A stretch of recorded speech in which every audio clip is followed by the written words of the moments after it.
السلام علیکم ورحمۃ اللہ وبرکاتہ۔ الحمد للہ رب العالمین والصلاة والسلام علی سید المرسلین، اما بعد فاعوذ باللہ من الشیطان الرجیم، بسم اللہ الرحمن الرحیم۔ برادران عزیز و معزز خواتین، آج کی اس نشست میں سورۃ النمل کی آیت نمبر 66 سے آیت نمبر 76 تک تمام آیات کا ترجمہ و تفسیر پیش کرنے کی سعادت حاصل کی جائے گی۔ بل ادارك علمهم في الآخرة بل هم في شك منها بل هم منها عمون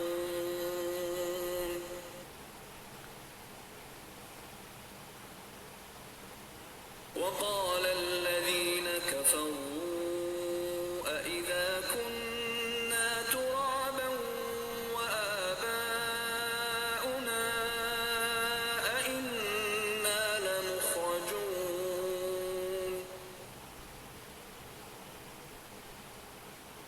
لقد وعدنا هذا نحن وآباؤنا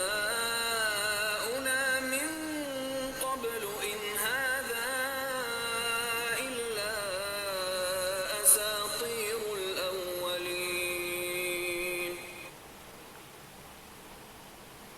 قل سيروا في الأرض فانظروا كيف كان عاقبة المجرمين ولا تحزن عليهم ولا تكن في ضيق مما يمكرون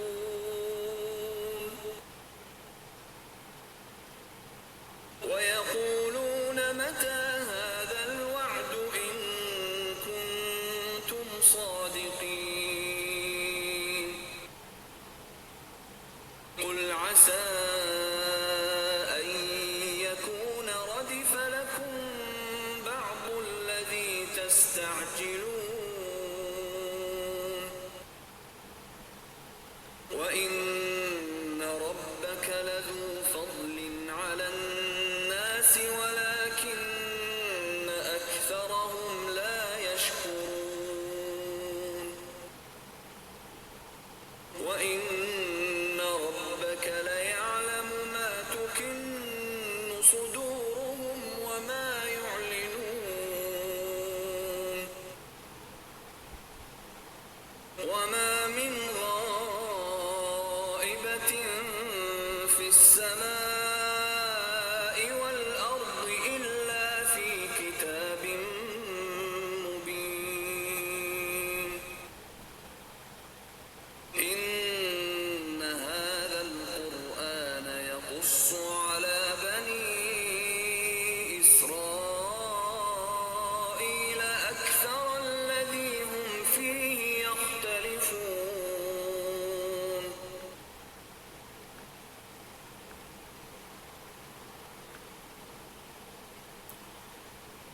کیا کافروں کا علم آخرت کے بارے میں مکمل ہو چکا ہے، بلکہ وہ اس کی طرف سے شک میں ہیں، بلکہ وہ اس سے اندھے ہیں۔ آیت کا خلاصہ یہ ہے کہ کیا کافروں کا علم آخرت کے بارے میں مکمل ہو چکا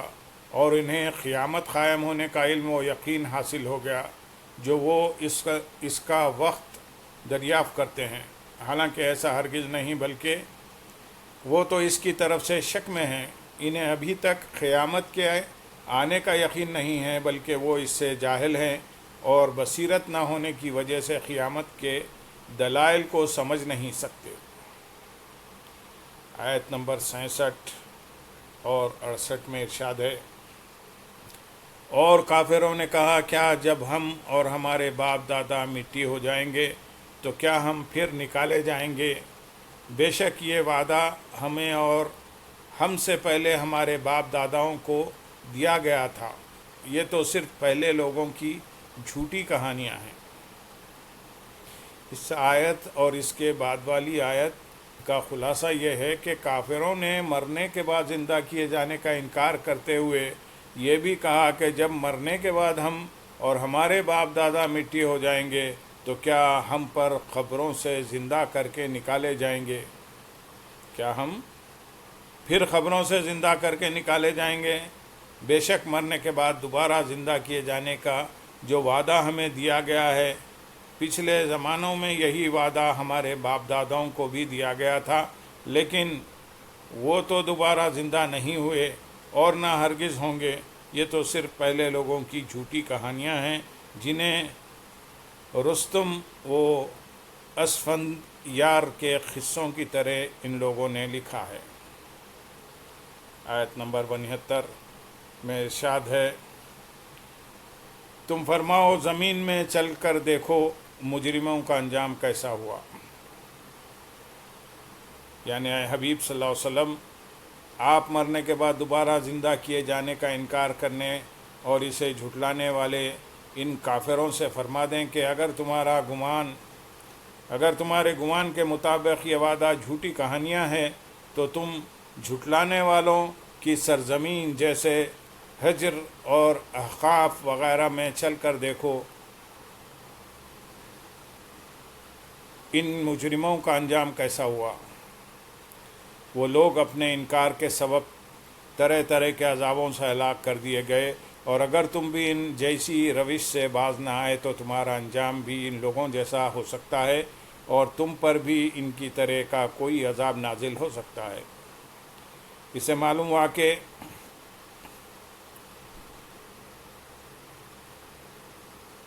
برباشد قوموں کی اجڑی بستیاں لوگوں کے لیے عبرت کے نشان ہیں، اور لوگوں کو چاہیے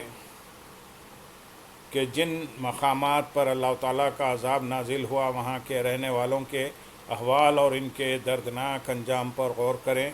اور ان کی اجڑی ہوئی اور ویران بستیوں کو دیکھ کر عبرت و نصیحت حاصل کرتے ہوئے اللہ تعالیٰ کی نافرمانی کرنے سے باز آ جائیں۔ اللہ تعالیٰ ہمارے حال پر رحم فرمائے اور ہمیں اپنی نافرمانی کرنے سے محفوظ فرمائے۔ آیت نمبر 70 میں ارشاد ہے، اور اے حبیب تم ان پر غم نہ کرو اور ان کی سازشوں سے دل تنگ نہ ہو۔ اس آیت میں اللہ تعالیٰ نے اپنے حبیب صلی اللہ علیہ وسلم کو تسلی دیتے ہوئے ارشاد فرمایا ہے کہ حبیب صلی اللہ علیہ وسلم، آپ ان کافروں کے اعراض کرنے، آپ کو جھٹلانے اور اسلام سے محروم رہنے کے سبب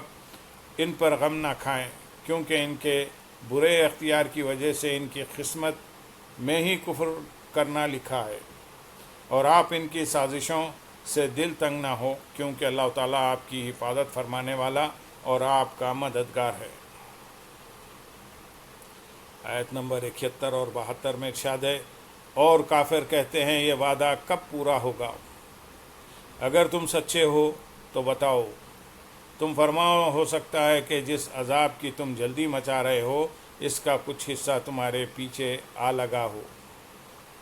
اس آیت اور اس کے بعد والی آیت کا خلاصہ یہ ہے کہ کافر یہ کہتے ہیں اگر آپ عذاب نازل ہونے کے وعدے میں سچے ہیں تو آپ بتائیں کہ یہ وعدہ کب پورا ہوگا۔ اللہ تعالیٰ نے ارشاد فرمایا کہ اے حبیب صلی اللہ علیہ وسلم، آپ ان سے فرما دیں کہ جس عذاب کے نازل ہونے کی تم جلدی مچا رہے ہو سکتا ہے کہ اس کا کچھ حصہ تمہارے پیچھے آ لگا ہو اور تمہارے قریب پہنچ چکا ہو۔ چنانچہ وہ عذاب بدر کے دن ان پر آ ہی گیا، اور باقی عذاب وہ موت کے بعد پائیں گے۔ آیت نمبر 73 اور 74 میں ارشاد ہے، اور بے شک تیرا رب لوگوں پر فضل والا ہے لیکن ان میں اکثر لوگ شکر ادا نہیں کرتے، اور بے شک تمہارا رب یقیناً جانتا ہے جو ان کے سینے چھپائے ہوئے ہیں اور جو وہ ظاہر کرتے ہیں۔ ارشاد فرمایا کہ حبیب صلی اللہ علیہ وسلم، بے شک تیرا رب عز و جل لوگوں پر فضل فرمانے والا ہے، اسی لیے عذاب میں تاخیر فرماتا ہے، لیکن ان میں اکثر لوگ اللہ تعالیٰ کی اس نعمت کا حق نہیں مانتے اور شکر گزاری نہیں کرتے، اور اپنی جہالت کی وجہ سے عذاب نازل ہونے کی جلدی کرتے ہیں۔ اور بے شک تمہارا رب، آیت کا خلاصہ کلام یہ ہے کہ رسول کریم صلی اللہ علیہ وسلم کے ساتھ پوشیدہ اور علانیہ عداوت رکھنا اور آپ صلی اللہ علیہ وسلم کی مخالفت میں مکاریاں کرنا سب کچھ اللہ تعالیٰ کو معلوم ہے، وہ انہیں اس کی سزا دے گا۔ آیت نمبر 75 میں ارشاد ہے، اور آسمانوں اور زمین میں جتنے عیب ہیں سب ایک بتانے والی کتاب میں ہیں، اور آسمانوں اور زمین میں جتنے غیب ہیں سب ایک بتانے والی کتاب میں ہیں، یعنی آسمانوں اور زمین میں جتنے غیب ہیں سب ایک بتانے والی کتاب لوح محفوظ میں ثبت ہیں، اور اللہ تعالیٰ کے فضل سے جنہیں ان کا دیکھنا میسر ہے ان کے لیے ظاہر ہے۔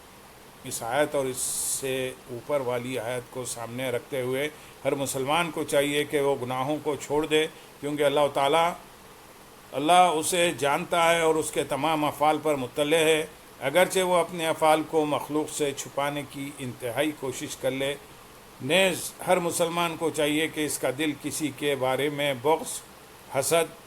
کینہ اور عداوت وغیرہ سے صاف ہو، کیونکہ اس کے دل میں چھپی ہوئی ان چیزوں کو بھی اس کا رب تعالیٰ جانتا ہے۔ ایک اور مقام پر اللہ تعالیٰ ارشاد فرماتے ہیں سورۃ التغابن میں، اور وہ جانتا ہے جو کچھ آسمانوں اور زمین میں ہیں، اور وہ جانتا ہے جو تم چھپاتے ہو اور جو تم ظاہر کرتے ہو، اور اللہ دلوں کی بات جانتا ہے۔ ایک اور مقام پر سورۃ الملک میں ارشاد فرمایا، اور تم اپنی بات آہستہ کہو یا آواز سے، بے شک وہ تو دلوں کی بات جانتا ہے۔ اور قیامت کے دن کے بارے میں حضرت ابراہیم علیہ السلام کا قول ذکر کرتے ہوئے ارشاد فرمایا سورۃ الشعراء میں، جس دن نہ مال کام آئے گا اور نہ بیٹے، مگر وہ جو اللہ کے حضور سلامت دل کے ساتھ حاضر ہوگا۔ حضور پر نور صلی اللہ علیہ وسلم نے بھی اپنی امت کو اسی چیز کی تعلیم دی ہے، چنانچہ حضرت عبداللہ بن مسعود رضی اللہ تعالیٰ عنہ سے روایت ہے، رسول کریم صلی اللہ علیہ وسلم نے ارشاد فرمایا، تم میں سے کوئی شخص کسی صحابی کے بارے میں مجھ سے شکایت نہ کرے،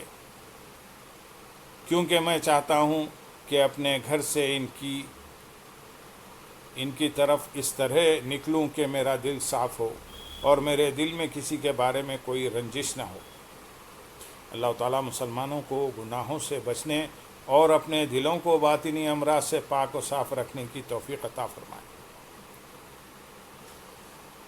آیت نمبر 76 اور 77 میں ارشاد ہے، بے شک یہ قرآن بنی اسرائیل سے اکثر وہ باتیں ذکر فرماتا ہے جس میں وہ اختلاف کرتے ہیں، اور بے شک یہ مسلمانوں کے لیے ہدایت اور رحمت ہے۔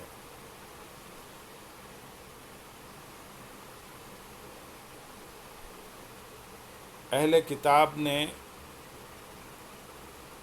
دینی امور میں آپس میں اختلاف کیا، جس کی وجہ سے ان کے بہت سے فرقے بن گئے اور آپس میں لعن طعن کرنے لگے، تو قرآن کریم نے ان کے اختلافی امور کو حقیقت کے مطابق ایسے شاندار انداز میں بیان کیا کہ اگر اہل کتاب انصاف کریں اور اسے قبول کریں اور اسلام لائیں تو ان میں سے باہمی اختلاف باقی نہ رہے۔ اللہم صلی علی سیدنا محمد وعلی آل سیدنا محمد وبارک وسلم، وآخر دعوانا ان الحمد للہ رب